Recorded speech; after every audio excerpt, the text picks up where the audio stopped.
We fly high, no lie. You know this. Holy. And with all that being said, I've decided to continue my athletic and academic career at the Stanford University.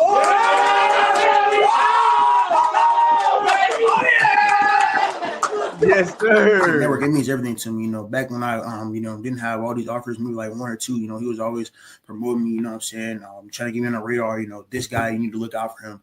What I'm saying? It really means, the world to me. Bacon, he's been there, like I said, since I've been small. Always shouting me out and always just trying to put me on, just give me notice more than I really appreciate Bacon. I mean, shoot, I was the new kid. Faison kind of was with the Ducks for a little minute. So my first year, of course, he had all the hype. He was probably by like 6'2" at 12. He was a mutant. I ain't gonna lie to you. He was a mutant. But I mean, from then you could see just the potential he had. I mean, I'm not surprised he's the number one quarterback. If you would have seen him in youth ball, you would have thought he was the number one quarterback in that class back then. So I mean, like going against him kind of like prepared you already for like what high school was. I mean, he looked like a high school quarterback around that time. So I mean, like trash talking with him. He's more quiet though. I will say that he don't talk that much trash. But I mean, like trash talking with him, going out there and hitting drills with Faison. I mean, that kind of like just builds you ready. I mean, hopefully I play against him at college. I would love it. As y'all know, this is the Sizzling News Podcast.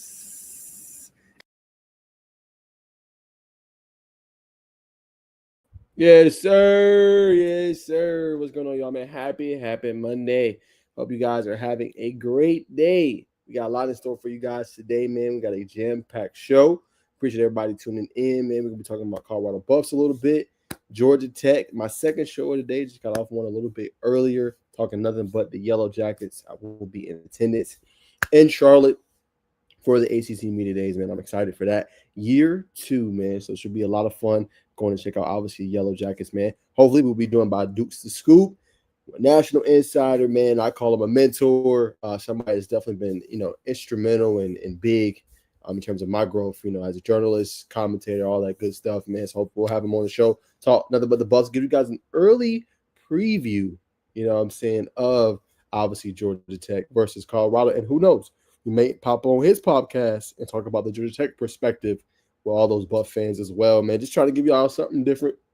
Something new. And on the way, to kind of give you guys a little bit of a primer, on the way, we will also talk Alabama football here soon. Not obviously Crimson Tide. We can, though. Obviously, we're very knowledgeable. But we'll talk about high school football. Probably welcome on down south.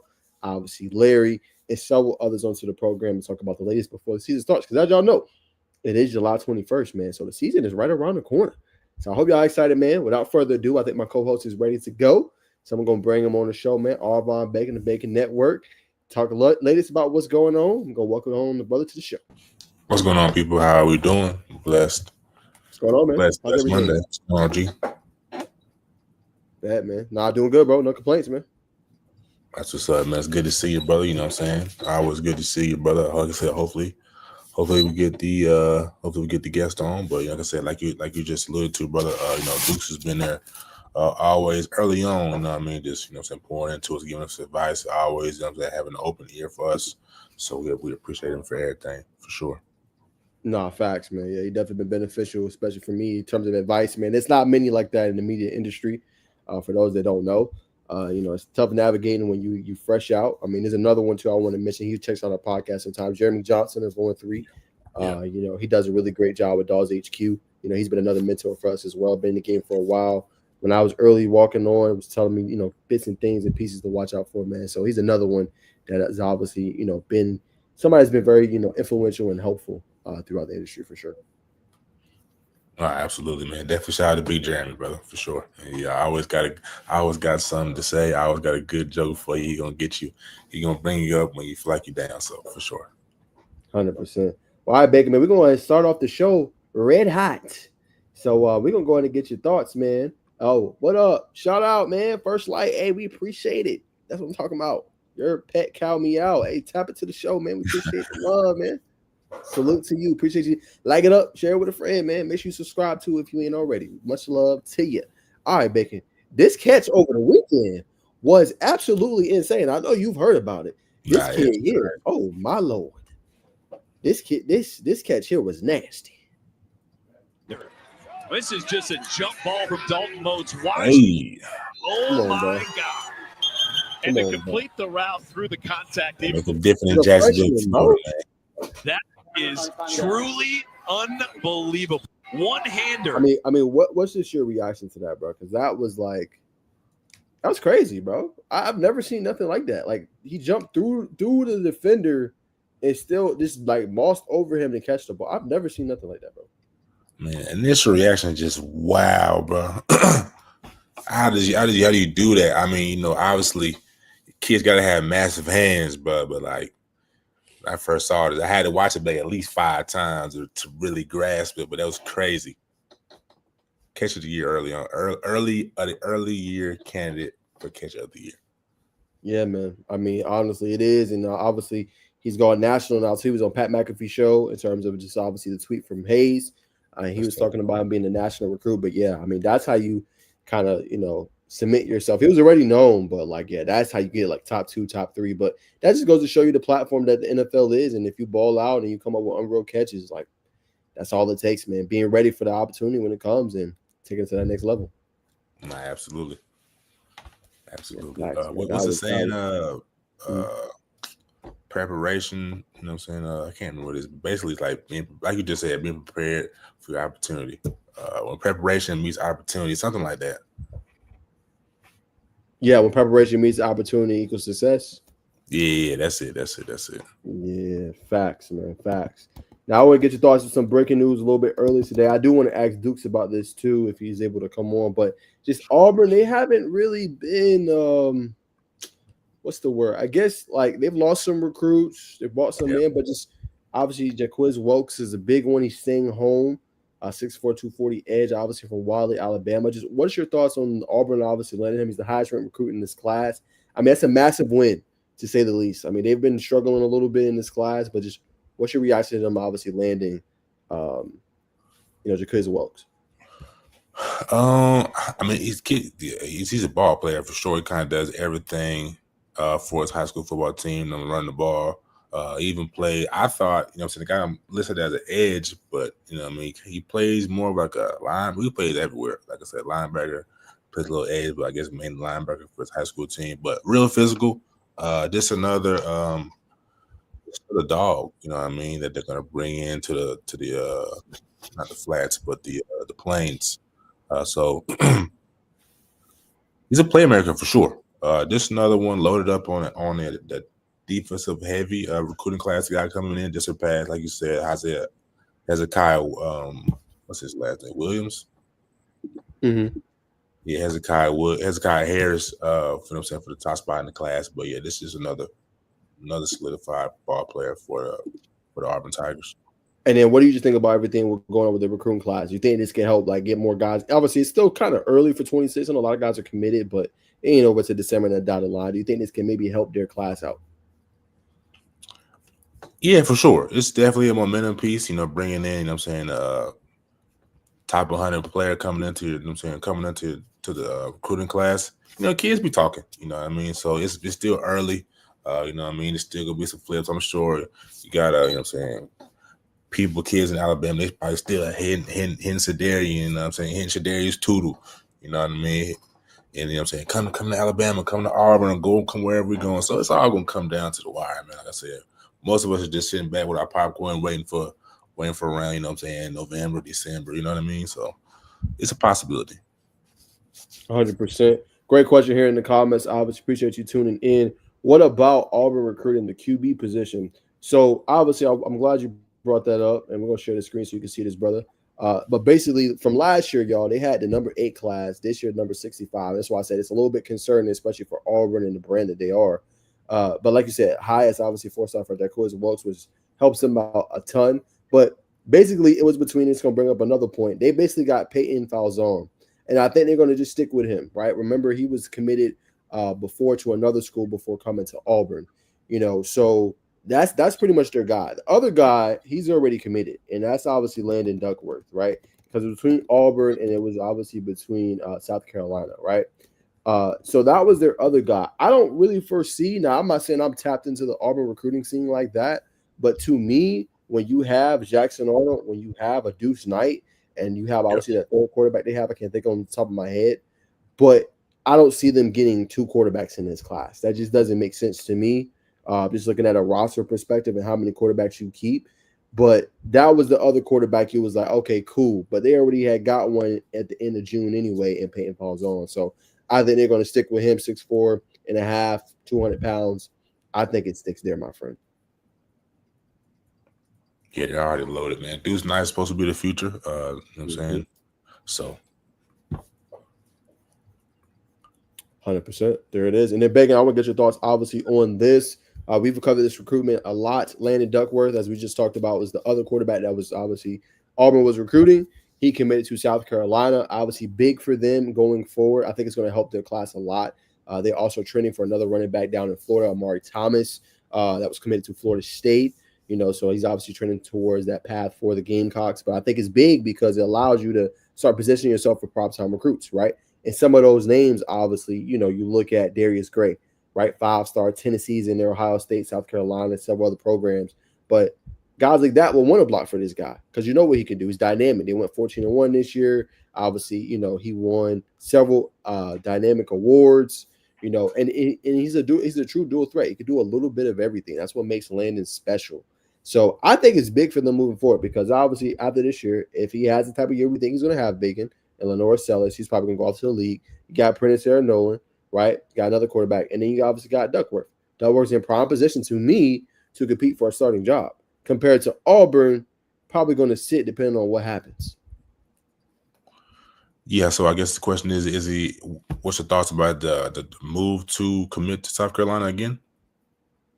Yeah, it's a good move. It's a good move. I mean, it all comes back full circle where it started. Like this, just like we talked about the Auburn situation, about them picking up some more steam. We see it all the time. Kids that commit early, they want to see. Everybody wants to see how it feels to be recruited. For a period of time. You only get to be a kid once. So, I think it's a good move. We're gonna lean to seniority, I guess, but we'll see what the quarterback battle does.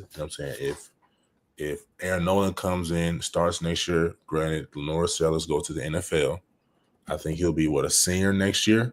So that puts him in position to, start as a sophomore, which you probably want anyway, to let his body to mature. But, it all comes down to relationships in this game. Coach Beamer does a great job of, building rapport with these kids. So to see him come back is not a surprise. And I think it's a good move. You know what I mean? I think it is too. And I think, like you said, Beamer, because they had a similar, back to your point, Bacon, they had a similar kind of run. Like they were struggling. South Carolina was in terms of recruiting like Auburn, but obviously now it's starting to pick up steam. They're landing guys. You get Duckworth. And that's sometimes what it takes, Bacon. It takes getting that one guy to kind of, solidify, turn around that class a little bit. Even though, like I said, it's not finals of December. We're going to see flips like you mentioned, Bacon. But yeah, I think it's big for him because he has a chance to go out there and compete and have a starting role early. Absolutely. I think we forget. I believe, if I'm not mistaken, Coach Beam was under Coach Kirby, or they've coached together. I think they were in Georgia together, if I'm not mistaken. So, what I'm saying? We see these elite coaches. You know what I'm saying? They're a tree of coaches that come under them. We just see success. As the same thing with Coach Brent Key coming under that Nick Saban tree. Same thing with Coach Fran Brown. So Coach Dan Lanning. What'd you say, brother? No, I was going to your point. Like him coming from Kirby Street, Fran Brown. Yeah. Dale McGee now. Dale McGee now. So like I said, it's gonna be interesting to see how Dale McGee. He's already making some changes, but and they beaten Tennessee. I think they beat Vandy last year at Georgia State. But that's going to be another program to see because Georgia State has never been successful. Not to get off topic, but the biggest thing is just a tree. You know what I'm saying? The infectiousness of success rubs off on success, and these kids want to be a part of that. Facts. And to real quick on that point, State has won notable games in their history. It just how they put it together for a full season. They'll go 4-1, 5-1, 6-0, 7-0, but then just sustaining it throughout when you get the conference play. That's kind of the thing they've been missing. It's kind Looking like a true alumni. Hey man, I know my Georgia State roots, man. They get the big dubs. It's just sustaining it through conference play. That's the biggest thing, man. But continue going, brother. I want to get your thoughts for Texas fans still watching.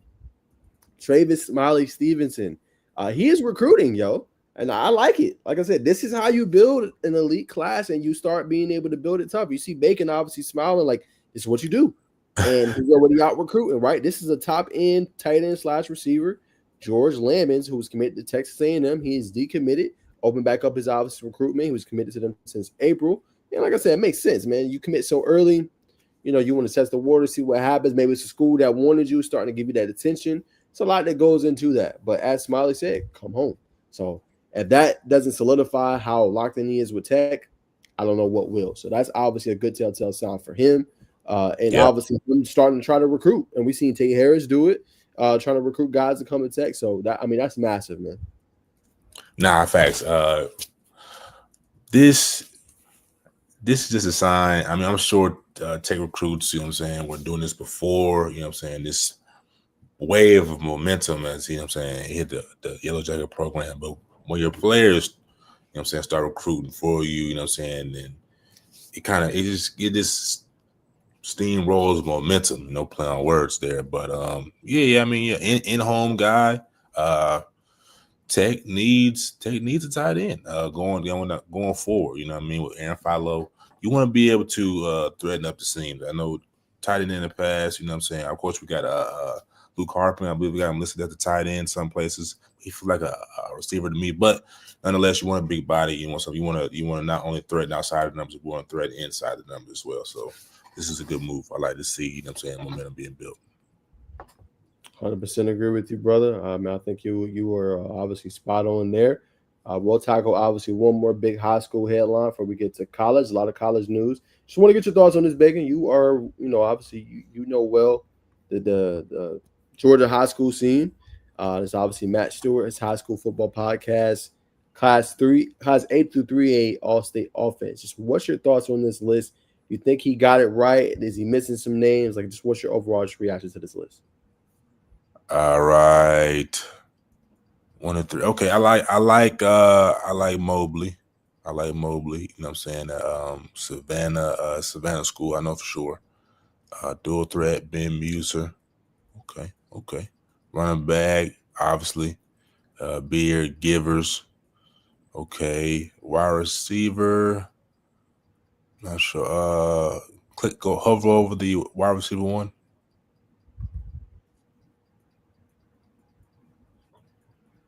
All right, for sure. Not familiar with that young man. Not familiar with Keon Standifer? It's a dog. Not right now. Not the name doesn't ring my bell. It's a dude, bro. You'll know his name soon. All right. Rhodes. Bryce. Okay, I like the trenches. For sure. I mean, I like the list. Because there's some names I'm not gonna lie that I don't know. But I've seen enough name brands, you know, so I can co-sign it. Yeah, I say it's a pretty solid list, especially offensively. I think he did a good job on this one. Obviously, Keon Standifer had that one-handed catch at Georgia League Classic. Got that Georgia State offer, starting to kind of trend upwards. Do a little bit of everything. Was Georgia League Classic, I think, MVP of the game too. So the kid's a stud, man. It's only a matter of time for him. Jarvis Martherin played last year for Hebron Christian. Obviously had a really good year this past year. He's returning back, a key, obviously, playmaker for them moving forward. So that's obviously pivotal. Jack Rose is kind of an underrated name. Obviously, they plays for Aquinas, but he's going to be a big-time, player for them this upcoming season. Just with his ability to break tackles, get in the open field quickly. So obviously we'll see what happens there. You got Fletcher Turk, underrated offensive lineman. Tech was in that race for a little bit, but I think obviously now he's going to weigh his options a little bit more. I think Tech got 3. They're probably going to stay there unless something unforeseen happens. And then obviously really good guys in Lawson Bentley for Calvary. They getting some love. He's also a very good player as well. And then, I think for me, just Ben Muser, he's really good. I just want to see him take that next step forward. That's my biggest question with him, man. Take that next step forward. And I just mean that's just the consistency. We know he's a stud. We know he's a star. Just being consistent, coming down the turnovers, he should be fine. But he's actually going to announce his decision here very soon. Let me see. Announced it obviously on his Instagram account. Okay, he has not put it here. Interesting. Okay, hold on.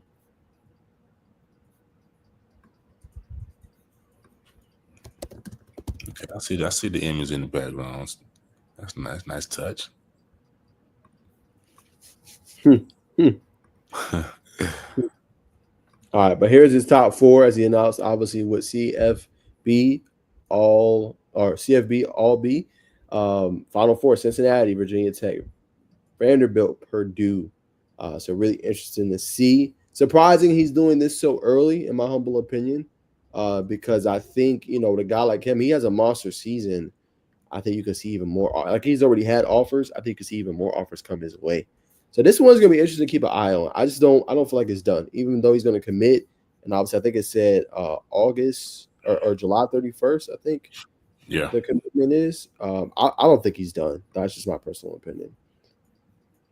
that's a good point. I would say it's interesting to see. It's not interesting, but it reinforces that Cincinnati has got some type of insider, you know what I'm saying, in the state of Georgia, because they've been hitting the state of Georgia very hard. But I would also say that these kids, not to say that I'm busy in that category, but some of these kids, you want to go ahead and lock in that commitment early, you know what I'm saying? We all know how it is these days in the landscape of going from high school to college. But to your point, I do think, you know what I'm saying, the door could be kicked back open. We say get some more, you know what I'm saying, P4 offers to come in. Why not? You know what I'm saying? We can go up the chain. 100%. I agree with you. Definitely, can see more coming in. I think it's going to be a process, but I think he should be just fine, man. And I think he should be able to obviously figure it out. But we'll obviously see what happens there, to say the least, Bacon. But 100% obviously agree with you. But let's go to college football. It's been some crazy things going on today. I got a video I'm going to do later for the fans, man. But we got some tech questions in here. So Savion Riley has to start, right? He's a senior. Not necessarily. There is no seniority when it comes to Tech. You know what I'm saying? Tech is going to play the best 11 on the field. Should he have a bigger role? For sure. But I think Tech is going to play the best players. Now, I can't say too much because I haven't become, well, you guys probably see me as an insider, but I haven't gotten to the level to where I've been at fall camp and I can see and evaluate how the coaches are talking, how they're playing, seeing a little bit of practice yet. I do plan to do that a little bit more this season. But to me, on the outside looking in, I don't know. I feel like that spot is kind of up for grabs, especially that nickel spot for the Yellow Jackets. I think it's going to be a competition. That's just my personal opinion. Again, I don't have any insight to that. I'm still learning the team, getting into the team, but that's just my part. I don't know. I think Savion will be a solid for sure. He's it's going to be a lot of depth in the secondary. You know what I mean? Where do you want to start, particularly on this depth in that secondary? Mm-hmm.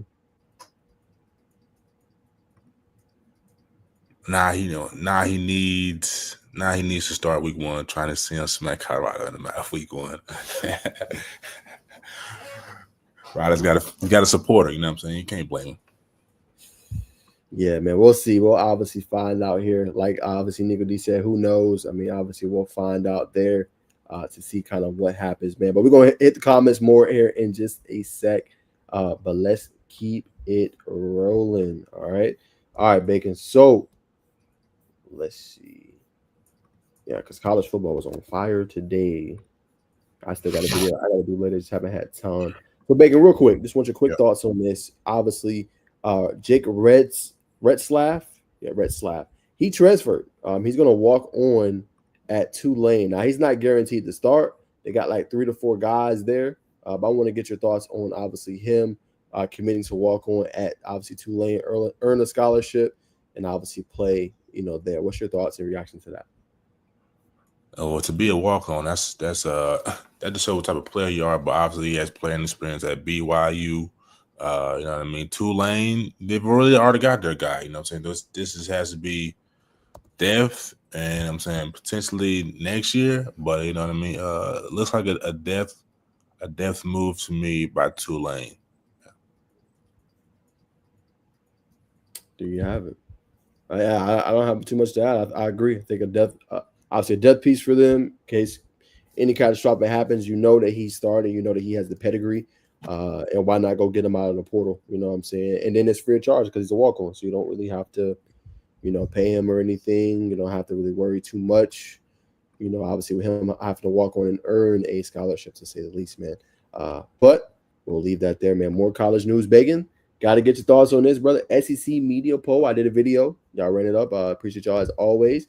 But this is how the predicted order of finish.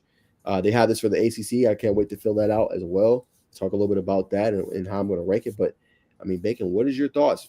Kentucky at the bottom at 5th, or excuse me, Mississippi State at the bottom at 16, followed by Kentucky, Arkansas, Vanderbilt, Missouri, Auburn, Oklahoma Sooners, Tennessee, Texas A&M Aggies, Ole Miss, Florida, South Carolina, LSU, Bama, Georgia, and Texas. What's your thoughts? I think South Carolina should be 3. The stand that they had last year, I put Alabama at 4. I respect LSU and put them at 5. 6 Gators, 8 Texas A&M. I really would like to switch A&M in Florida, but I'm gonna respect the Swamp right now. So Ole Miss at 9. I'll switch the Sooners with Tennessee. Yeah, we'll keep Tennessee above Auburn, and we'll run it like that. Interesting. I'm actually going to move Florida up. I'm just high on Florida, you know what I'm saying? So I would move Florida up to probably 4. I'll move them above LSU. You know what I'm saying? I know I'm going to get flanked for that. But I'll put them at 4. I'll put Bama down. I might even move actually. No. I will move South Carolina 3. I'll put Florida 4. I'm going to move Georgia down. Yeah, Georgia at 2 is kind of high, actually. So I'm going to move them down a little bit. Texas at 1 looks good. I'm going to put Bama like 5. South Carolina 2, Florida 3, Georgia 4, Bama 5. And then, Ole Miss goes down. I don't see it.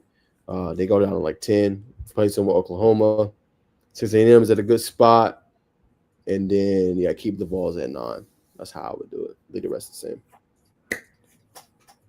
Very high on Florida. So first, let me ask before we get to Florida. I'm saying, why is Georgia dropping to 5? Is it the quarterback?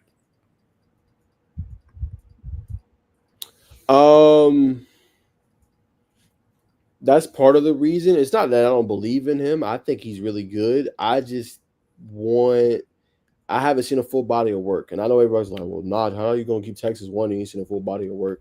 I feel like Arch, there's more there. I feel like Gunner, there's kind of a ceiling to me. I feel like it's unlimited with Arch. I feel like there's a ceiling there. The weaponry they got is really good. When I say they're 5, that doesn't mean they're not going to be a good team. I just think the SEC is going to be more potent this year. To be humbly and to be honest, I know everybody's high on the Big Ten and I think the SEC is going to have a lot of parity this year. You see a lot more upsets. I think Georgia's going to fall a couple times to like some top end teams. Like for example, when they play Florida, I think Florida's going to give it to them. I do. Fully healthy. I think Florida's going to be ready to go. They got the talent, the recruit in the portal. I think that's a game you're going to see Florida turn the tide, right? I just think some of those rivalries that Georgia's been dominating, I think you'll start to see like the turn of the page a little bit. You know what I'm saying? Because they got to still play. They got to play Bama. They got to play Texas. They got to play Florida. Like, you know what I'm saying? They got to go to Tennessee. Like, those games seem easy in theory, but they're not. You know what I'm saying? So that's why I take them down a little bit. When you say give it to Georgia, what are you saying? Like you ever seen a team just come out and hit you in the mouth? It's like 14-0, 14-3 halftime. halftime. Like I see Florida going into that game not scared. Like, okay, like, y'all been winning this rivalry. Y'all been hitting us in the mouth. Okay, we finna punch back. That's it. That's all I mean. That doesn't mean that, like I said, Georgia's not going to suck. Georgia's going to be a good team, but I'm saying that I think some of these rivalries they've been dominating, these teams that had enough, and they're going to pack the punch to them. And I think Florida's a team this year. A lot of people are sleeping on them. I told her I got them as a contender in the SEC. I got them making the college football playoff, despite them having a strenuous schedule. I think this year you see Florida punch back. Yeah, I agree. I mean, I understand. I guess, you know what I'm saying, I'm gonna lean to the national media side with like this is all ammunition for Kirby Smart. You know what I'm saying? I think it's gonna be. He's already a good X and O's coach. I think it's gonna stand from this year. I'm not saying they're gonna go undefeated. I think they could possibly lose two games this year.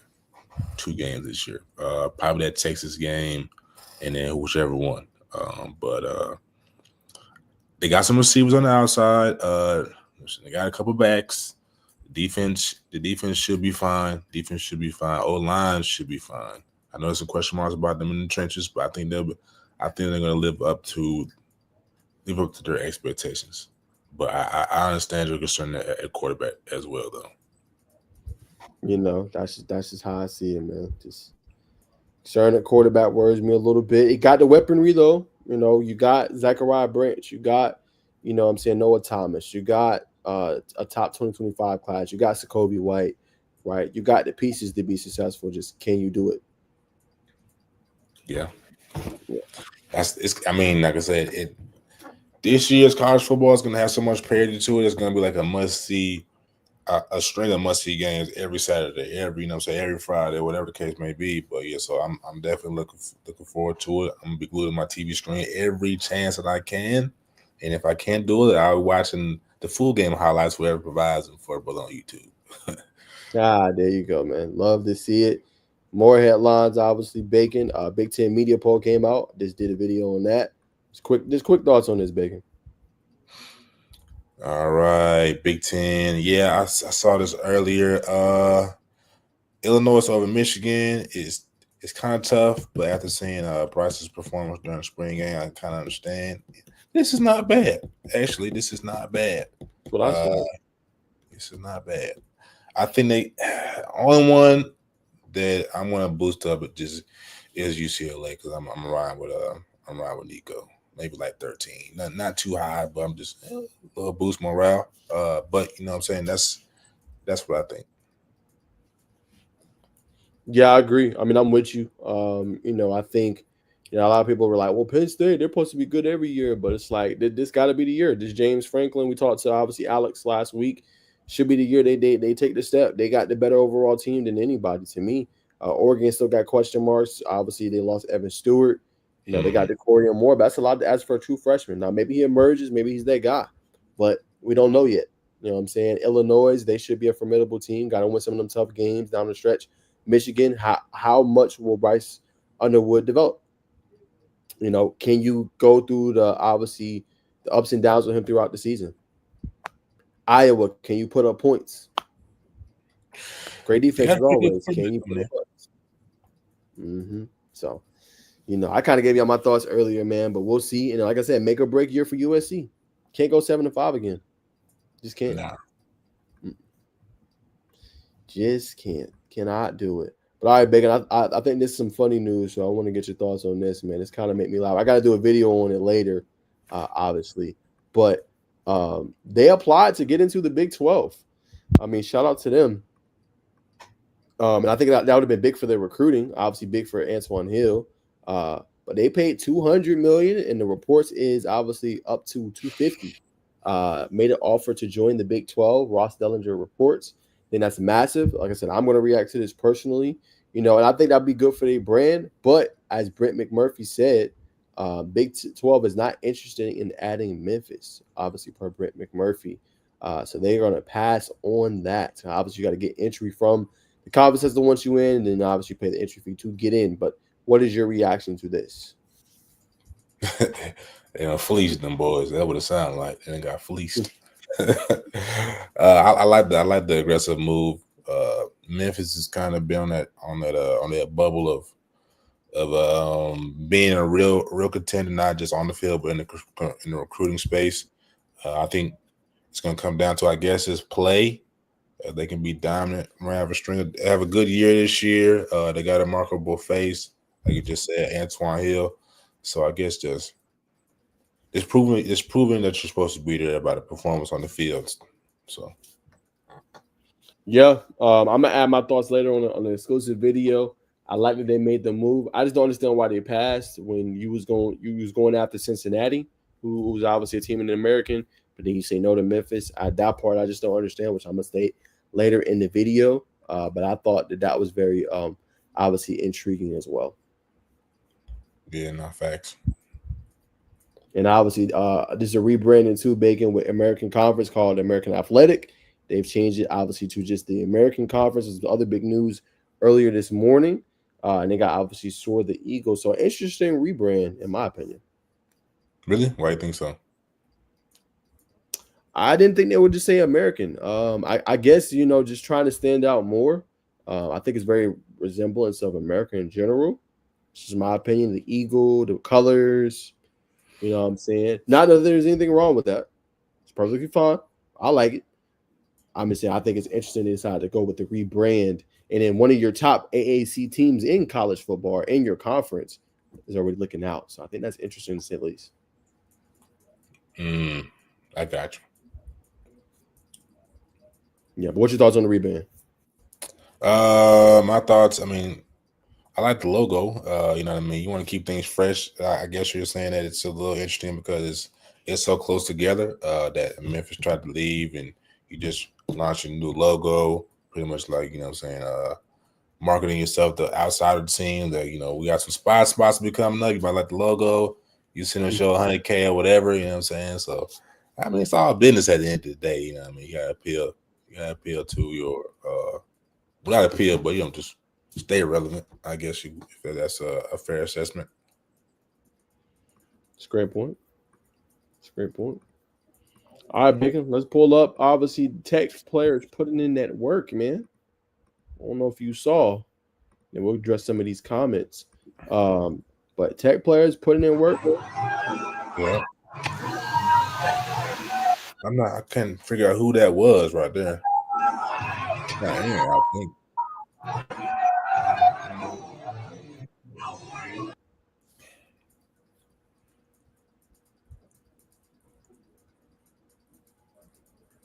That's a lot of weight, man. 635. A lot of weight.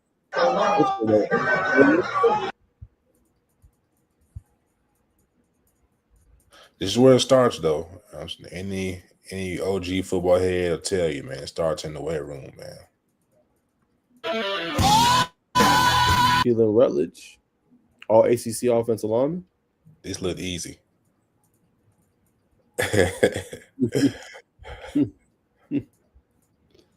And the true freshman. I know you know who this is, baby. Oh yeah, this is Tate. Mm-hmm. Yeah, man. Pushing that weight, 500 easy money.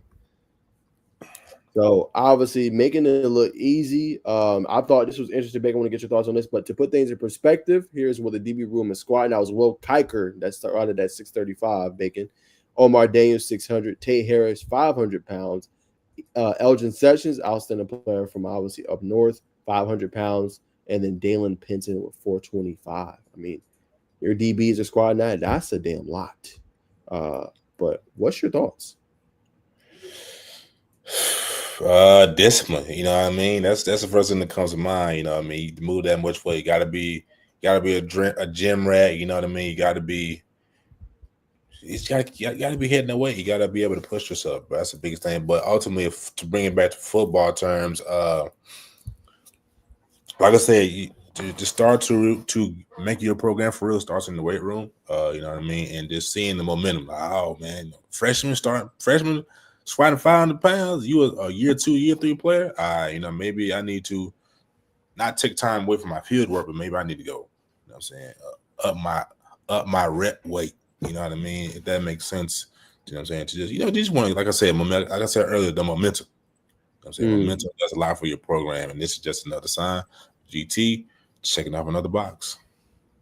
Nah, that's facts, man. That's facts. I agree. I think it's a good telltale sign.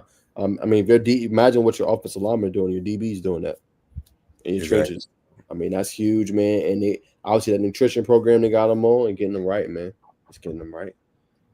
But obviously, let's talk about some of these comments, man. Najeh, I know you say you don't feel for the defensive line, but why I feel like this D-line class is better than last year, to be honest. And the O-line to AJ, Alkeo, Ronald, Berg is deadly if they're hungry this season.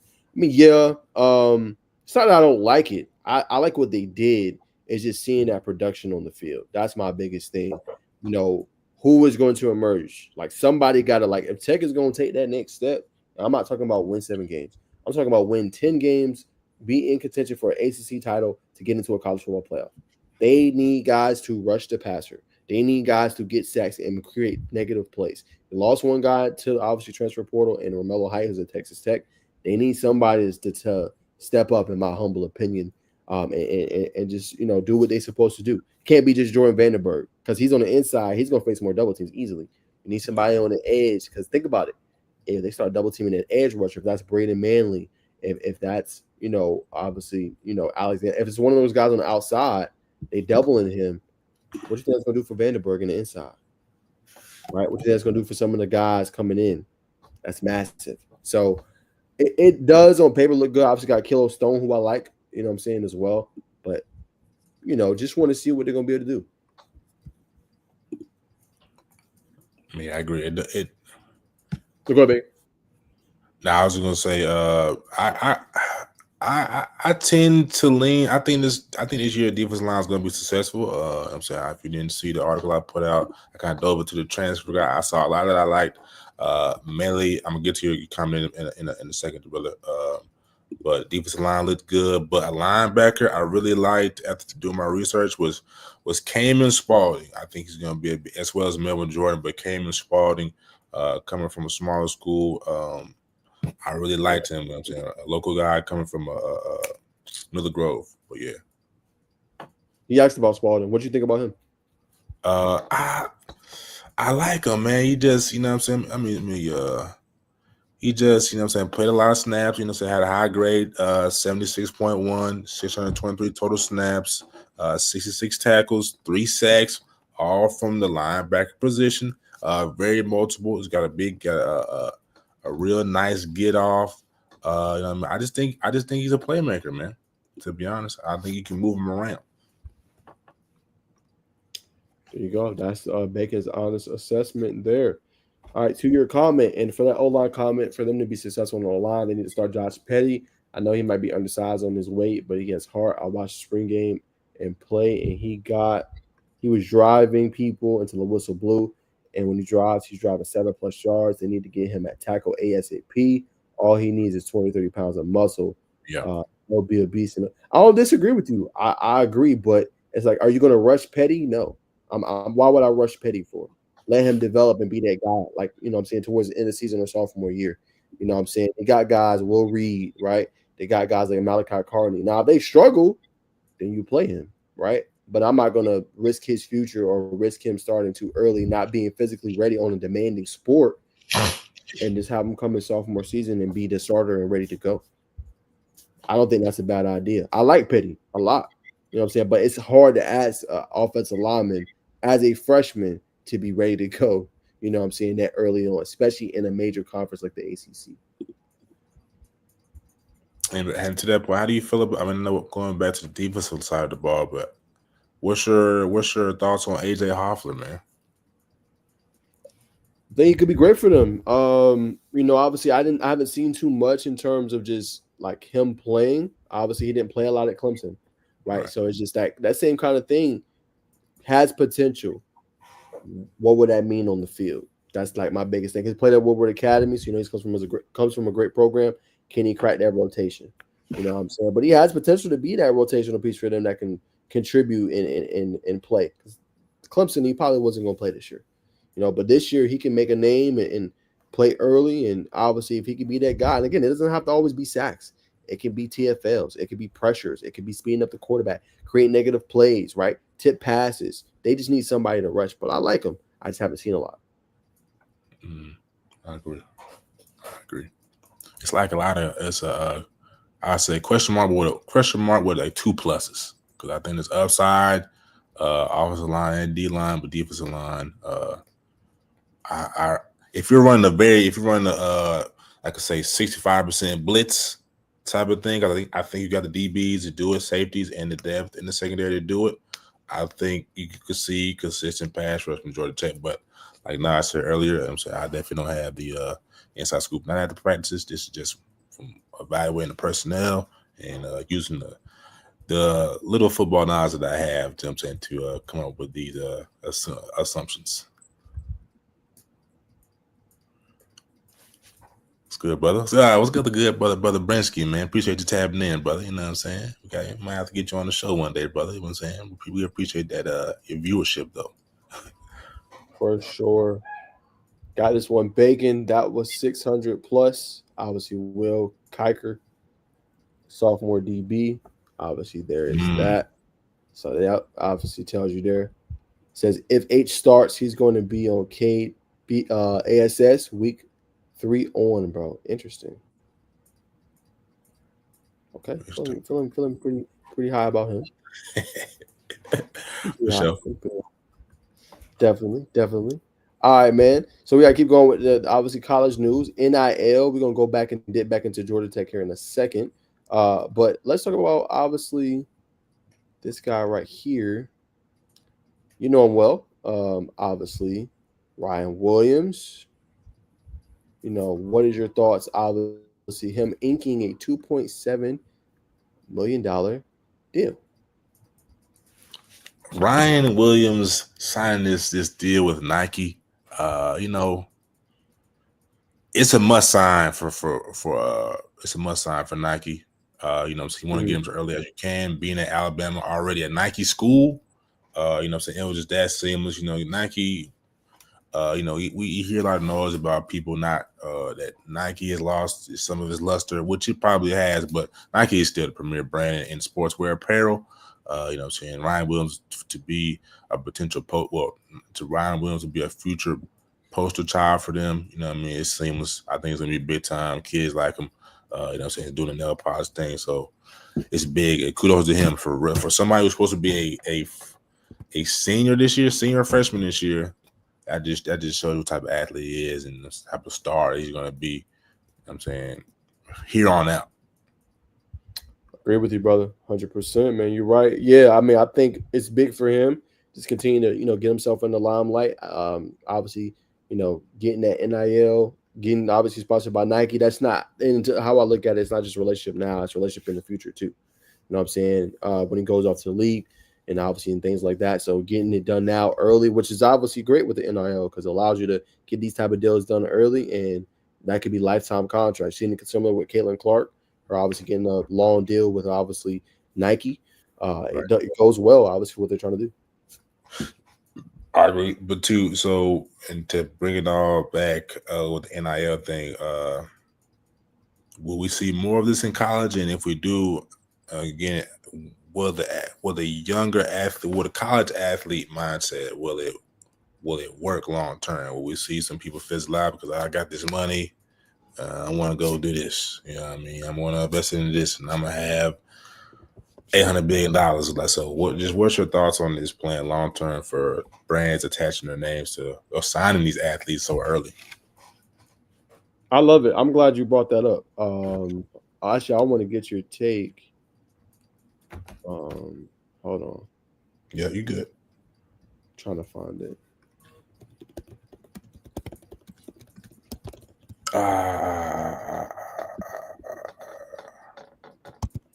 And Arcs, we don't mind you spamming questions, brother. That means you're tuned in and you're engaging, man. Spam as many questions as possible. You know what I'm saying? We appreciate you always tuning in, man. For real. We're going to answer yours in a second. Facts. He said.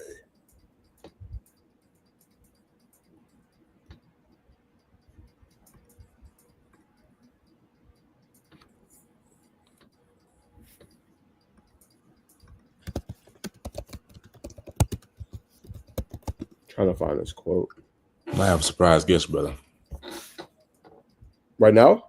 Nah, not right now. I'm gonna parlay it for a good time. It's a young man, Donovan Martin. Yeah. Oh yeah, I'll talk to him. He's good.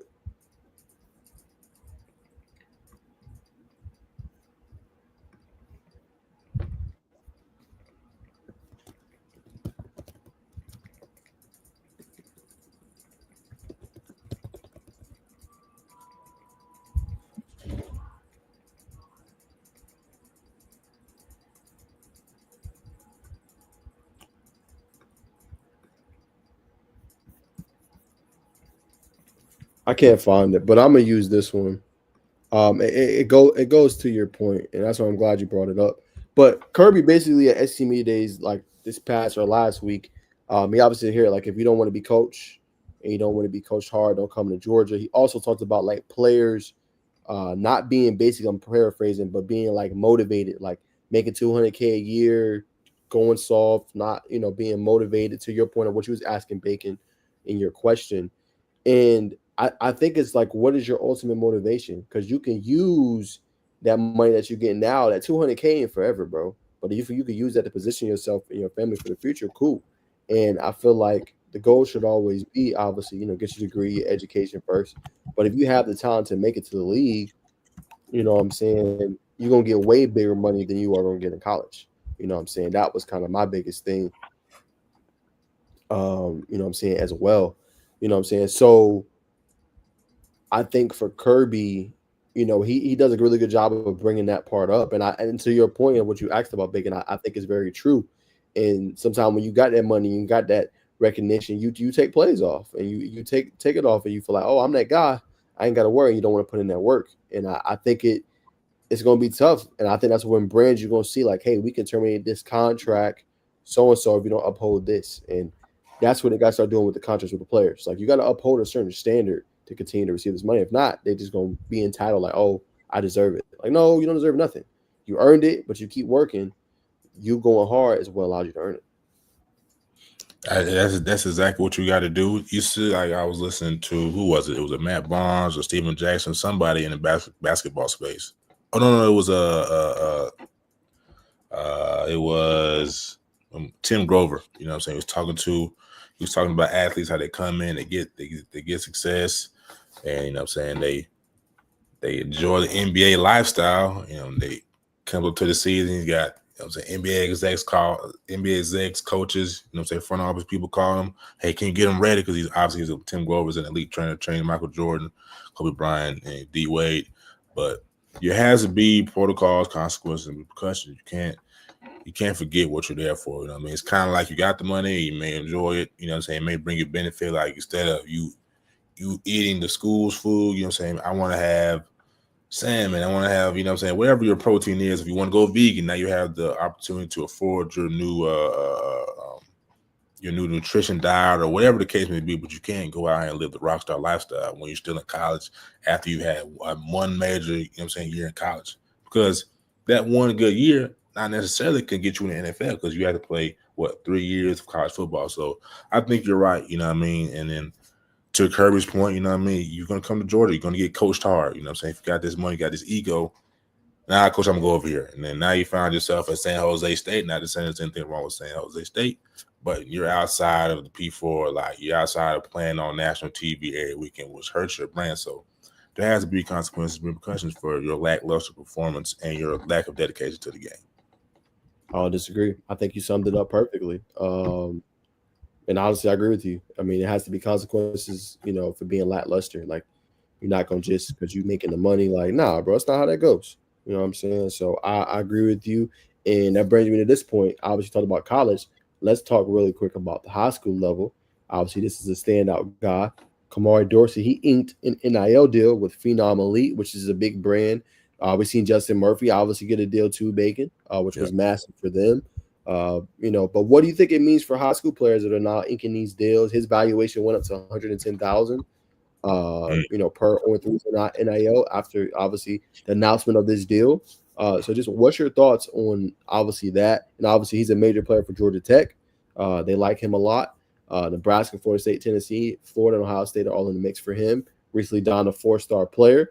And we know what Phenom is. We've worked with the brand. We know Nathan Dorton.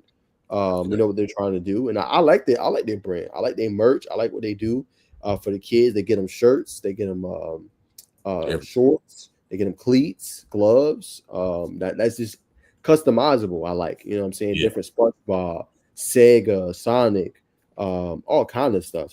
But what's your thoughts on that and on this level? So first, brother, you know what I'm saying, we can't ignore according to Score Atlanta's Najeh Wilkes. So definitely kudos to you, you know what I'm saying, for breaking news on that. But I mean, as of right now, I know They may be getting some money under the table, but it's not going to be big bucks. You know what I mean? Where they're getting money right now where they can afford to buy the team or the offensive line or whatever position group they want, buy them whatever food, you know what I'm saying, or afford them some free gear, but it's not lifestyle really changing money for these kids right now. At least as far as I know. But I like to see it. This is just an introduction, and so obviously it's good for an emerging brand like Phenom. I really like what they do. Their brand it shows that they incorporate science. Obviously, they have quantum cleats on the merch, but I think this is good for it's good. You know, the athletes that are future stars. It kind of gets them acclimated. You know what I'm saying, to the lifestyle. So hopefully when you get, which I doubt for probably like most of them, when you get to when you get to college and the real money starts coming in, it could be a little more disciplined, but it all comes down to the household you're in and yada. Don't want to get too deep, but I mean, we've been seeing this for some time now, though. I mean, we have. I think he got more of that kind of that notoriety or just that say because he's one of the highest ranked players on obviously Rivals platform. So I think that's why it obviously was big. Obviously in the news. For him. But yeah, we have been seeing these kind of deals like Aaron Gregory, Jordan Carter. Yeah. What I'm saying, we've seen these deals for a whole bunch of people. But I think it's just massive because now it's on the high school ranks and kids can profit, off this stuff too. Absolutely. You know what I mean? And then we've only seen them do a content series with I believe just Aaron Gregory and Jordan Carter. But we possibly I think that's when you look at like big brands like Slam, Nike, you know what I mean? We just saw EYBL. They have dedicated camera crews for certain teams where they cover the whole event. So if you have certain camera guys for certain athletes that you want to feature, and you show their life, you know what I mean, which probably 3X's their NIL overall evaluation. So it's good. You just got to have the right kid that put the blinders on, you know what I mean? And on that, I think you said that well, brother. Said that well. Says, I know I'm spamming with questions, but hypothetically, if Kyle Efer was to hit the portal, you think he would list him as a 5-star, hypothetically? No, I don't think so. 4 maybe. 4, but not a 5. I don't see it. Yeah. Hopefully, it's not a personification event thing coming up, but because we like the hometown man to stay in the flats. For sure. I think he's towards I think he might got one more year. I think. Might got one more after this one, but I think he's towards the end. Yeah. Okay, here we go. We got a good question here. What do you think of our D-line depth? I think it's there, to be honest, when it comes to tech. I think you got plenty. You got young freshmen. You know what I'm saying? You got guys you got in the portal that can come in and help you out. I think the depth there is good. Like I said, they just don't have that star pass rusher. That's it. I think that's just what but the depth is there, bro. You look at Matthew, you look at Christian Garrett, you obviously look at Kilo Stone. They have plenty of depth at that position. It's just not as senior laden as in years past, but it's good veteran players in there that's hungry and want to play. I think the depth is good in my humble opinion. Yeah, true. I think a potential star is Braden Manley, potential star pass rusher. I think everybody knows that by now. But I really think he's going to be that guy that comes in and gets 6 to 8. So, but that's what they need. That's what they need. Somebody like that, and everybody in. I think a Kilo Stone could come in, get 2, 3. Spalding come in 1, 2. You know what I mean? So and then we know what Vandenberg's going to do. He's going to cut loose and get you 3 to 4. You know what I'm saying? Even fighting through the double team. So, like I said, sense of blitz. Don't be. If I'm GT, like I said, I don't have any insight. But for Georgia Tech, I think we should maybe try to blitz heavy on some teams, bring them off the edge, running stunts. But the depth is there for sure. To answer your question, 100% agree. I think they got everything they need. Like I said, just taking the next step, man. Taking the next step. Obviously, having early contributors, and we'll obviously see what happens, man. But it should be good. Yeah, it should. It should be. They definitely can have. I think top. You think they can have a top 5 defensive unit in the ACC? Ooh. It's possible. Top 10 is a We'll safer see. bet. We'll see. Yeah, top 10. You're gonna need some guys to break out though. I mean, if the top 5 is gonna happen, guys got to break out. Yeah. It cannot be if it's last year. No, Well, they surrendered with 300 a game last year, offensive yards. I think so. But their run defense was good. They just couldn't get to the quarterback.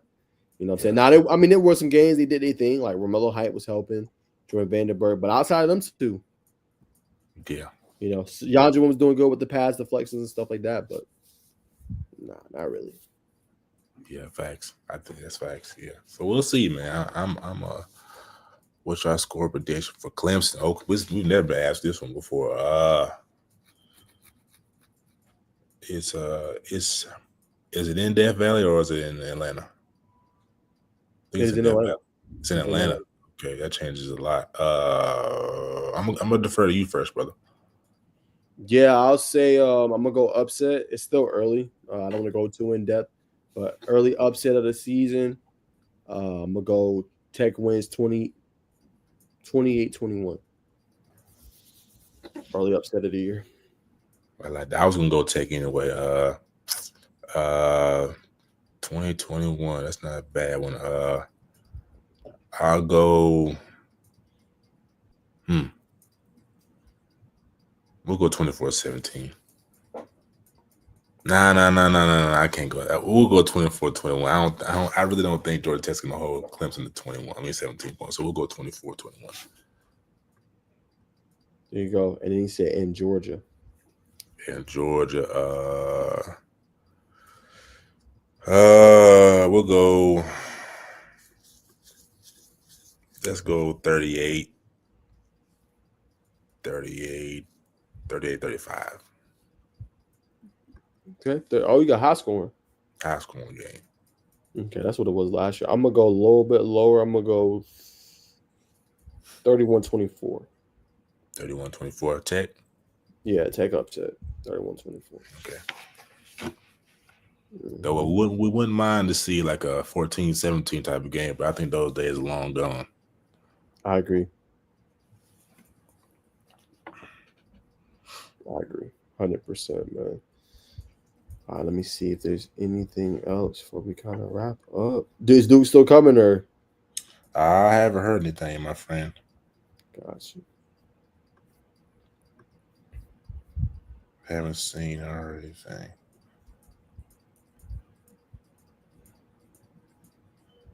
Gotcha. Might be busy, man. Yeah, for sure. For sure.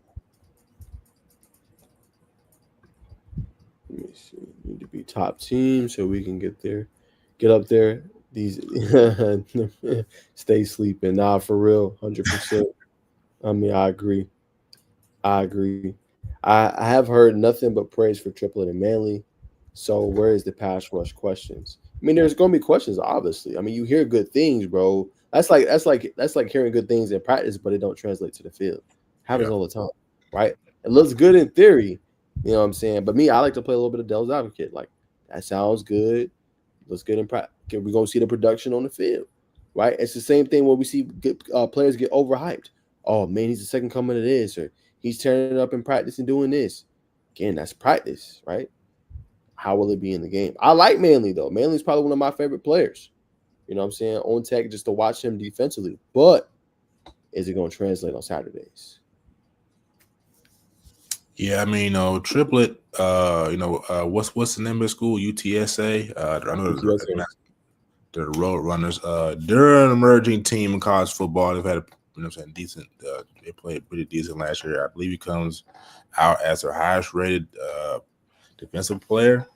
Not playing powerful competition all the time, but to be a marquee name coming off one of a budding or a team in college football that has momentum. It had multiple sacks last year. That's a good sign. So it's safe bet to be bullish on them. But to Najeh's point, you definitely want to see it. You want to see it under the lights. You know what I'm saying? They're going to Colorado week 1. It's different when there's pressure, eyes, cameras is flashing, fans is booing you, possibly throwing stuff at you. If you could do it if you could do it in prime time, you can do it anywhere. But let's do it in prime time. Nah, facts. I agree with you. Bacon got some good points today. I can't even argue with that. I mean, that is exactly where I'm at. Been doing the research, brother. But like you said, I think they're going to be very good this year. Because it's not like to the good brother's point who's tapped in. People be hating. People be like, man. Every time I'm reading my book, I'm telling people I cover tech. Like, I tell them they're gonna be good. Like, we don't. It's only Georgia in this state. I'm like, all right, I'm trying to tell folks, but you got to show them. What I'm saying, you got to pop out and show. They get real quiet, or they put on your paraphernalia, your memorabilia, and fans come out the woodworks, and I think that's what we're all waiting for. It's a good point. I agree with you, brother. I agree. Trying to just find like a couple more to wrap us up. Just any topics I see, unless you've seen some. I'm finna tap in as well. I'm about to see if I see something. Yeah, y'all. We haven't heard from Dukes about the update, by the way, so we do apologize. He is a busy brother. He's a busy brother, man. So got a son, family, so it'd be tough sometimes. But we definitely gonna have him on. So we guarantee that we definitely gonna have him on before the season starts. All right, that is in the works. So we definitely gonna work that out and have him on. You know what I'm saying? So y'all ain't gotta worry about that. Definitely. We didn't fleece y'all. It may look like we fleeced y'all today, but like I said, we ain't capping, for lack of better words. Okay. I got an interesting one. It's nothing like headlines, but the hardest college football pitches of all time. This is like the top college football plays in the history. I'll pull it up. Just a little fun topic.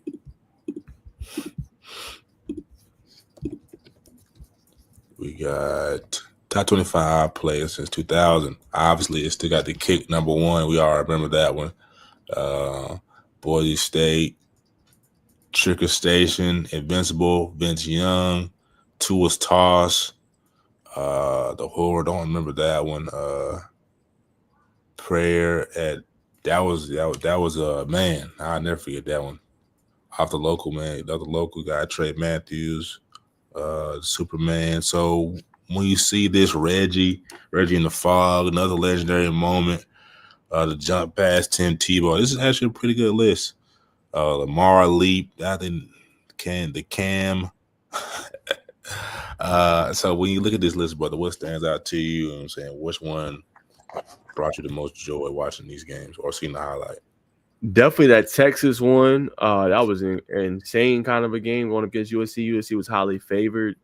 So like that one was crazy. I got to go kick six. I remember watching that live. That was a wild game, bro. Alabama, they expected to go to overtime. We were turning it all the way back. And you just never forget. Auburn's going to win the football game. So like that one's classic. I mean, nothing really beats that moment. That is forever historic, in my humble opinion. The Reed one, I never got a chance to see, or the 8 Loud, I was too young, honestly, to be able to see those, to be able to attest to. But I remember seeing that one. The Tua Toss, that one was okay. Top 4 is, yeah. I mean, the prayer at Jordan Hare was crazy. Them doing that against Georgia, I'm not gonna lie, that was kind of wild game, bro. And they was lose, like Georgia dominated the whole game, and then they made that little run late.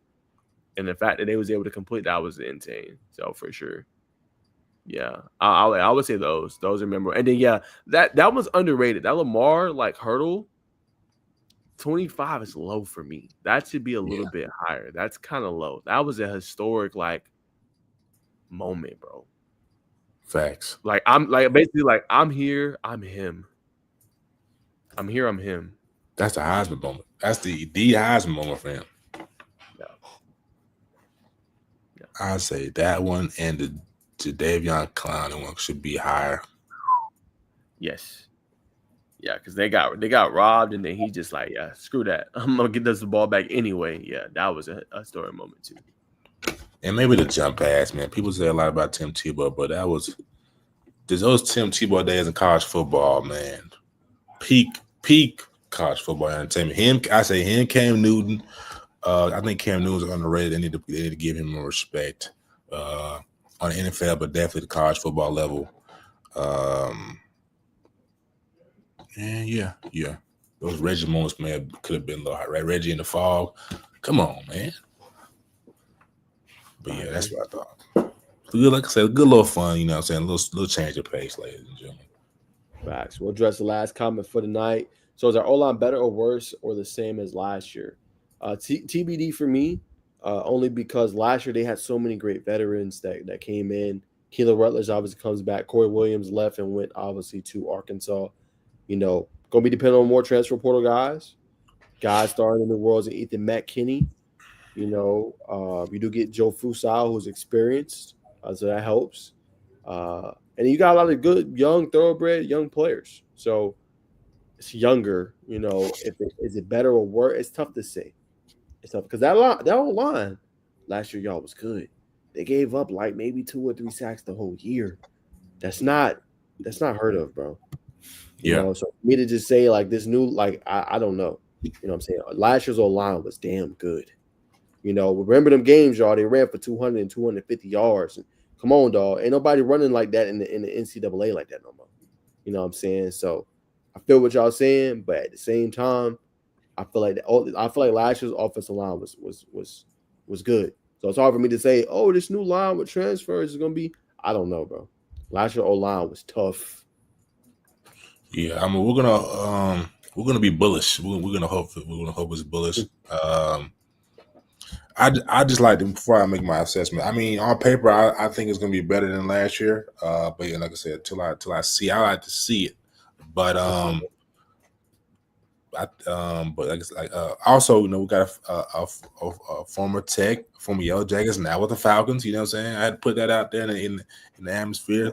But that's just a product of how good they were last year. So we're gonna hope they're gonna be better this year. Because you know what I mean, it just adds to the excitement of the game, man. So for sure. Yeah, definitely. We'll see. We'll find out. But I respect it. I feel like the line was better. Gonna be better this year. I mean, we'll see, man. It's hard to say for me. But look, all the Tech fans, man, your Pat, Cat, Meow, Arcs, WTF, man. We always appreciate y'all tuning in. And just remember, like I said, we want to get y'all take. We want y'all opinions, man. We want these questions like how y'all was sending it. Nico D was also tuning to the show today as well, man. So remember, man, we live every single Monday. All right, same time, 6:30, 6:45. You know what I'm saying? So make sure y'all tune in, man. We want to get your thoughts and your comments. We want to engage with y'all as much as possible. You know what I'm saying? So please, if you have questions before the show, y'all know our accounts at Najeh Wilkes at Bacon Network on all platforms.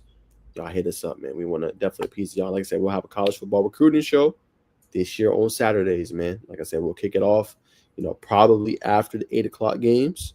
You know what I'm saying? Which will be probably around like 10, 11. After that, we're going to do an hour, and it's wraps. All right, we're not doing 1 p.m. and 1 a.m., 2 a.m. We're going to do right after the game is over. It's going to be 11, 11:30. We're going to recap the whole full day of action, hour, no more than an hour and a half, and do it like that for y'all. So definitely tune into that. We'll be announcing those as well. That'll be a lot of fun, man. But, Bacon, you got anything else before we wrap it up? Go Jackets. They think you're a Colorado fan. They do think I'm a Colorado fan, but I mean, like I said, I cover the Jackets, and I'm gonna always keep it real, man. I just think, you know what I'm saying, as viewers, even as media members, we fall victim to listening to the national media lullabies every year. Colorado this, question mark on them, but year after year they keep bringing in these blue chips. Like, oh man, I really like Julian Lewis. I hope he comes to our school. Well, guess where he's at? Colorado. You know what I mean? Guess where Caden Salters is at? Colorado. Had video game numbers last year. So that squad in Boulder, when they go up there, it's gonna be a tough game, man. That's all I'm saying. But go Jackets. Yeah, they're gonna have to be ready. A lot of people gonna sleep on them, but like I said, Colorado gonna be a team. You know what I'm saying? To continue to watch. And like I said, if Deion go and he win 8, 9 games, y'all gotta give that man his respect. Because y'all saying, oh, he can only win with generational talents and his son. And all right, he go in there and have a good year in the Big 12. You're gonna have to give that man his respect. He know what he's doing. Something else you could say at that point. He's just a good damn coach. Watch it behind the scenes. That's all I got to say. When it's all on YouTube. Well off media. They do a great job of showing what they got going on, man. Facts. And while we're there, let's go ahead and pause up somebody real quick before we close out the show. Not just Well Off Media, man. Y'all tap in, man. One of the hottest channels on YouTube, man. We got a ton of respect for him, man. Like I said, he's supposed to join the show today, but we want to pub his channel. Like I said, we're going to have him on, y'all. Just, stuff happens, man. You know what I'm saying? People get busy. People got lives and stuff. But, man, one of the best channels everybody should tune into, especially not just Colorado. You know what I'm saying? Like, he covers it all, man. But Duke's the Scoop. Nearly 12K subscribers right now, man. He does a whole bunch of great content, man. We got some subscribers, supporters. Like I said, it's not just Colorado. That's why I said national college football host. I really consider him that because he does Auburn. You know what I'm saying? He does recruiting updates, right? He talks about Georgia. You know what I'm saying? He's hitting everything, getting exclusive with the players. Like, he's doing a phenomenal job across the board, man. So, like I said, make sure you guys go check out his content on the tube. He's doing a phenomenal job, man. We're going to have him on the show soon. You never know. He might be on our platform soon, or we might be on his platform soon too, man. So y'all go check out Duke's the Scoop for all your great college football content. Bacon, last comment. Bacon, you tripping, man. It's too much for Colorado to handle on both sides of the ball. Scrubs, man. Sorry. Low. Scrubs, we brother. got to make sure Arcs tune in when we get Dukes, man. Yeah, we need you to in the comments. That's gonna make for great entertainment for the viewers, man. But I hear what you're saying, brother. But Scrubs is OD, man. Scrubs is OD. Watch it behind the scenes. 100%, man. But as y'all know, that's gonna wrap us up for the night, man. Appreciate y'all tuning in, man. This has been another great episode of the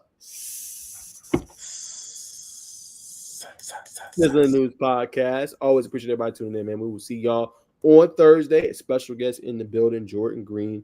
We'll have him live Thursday.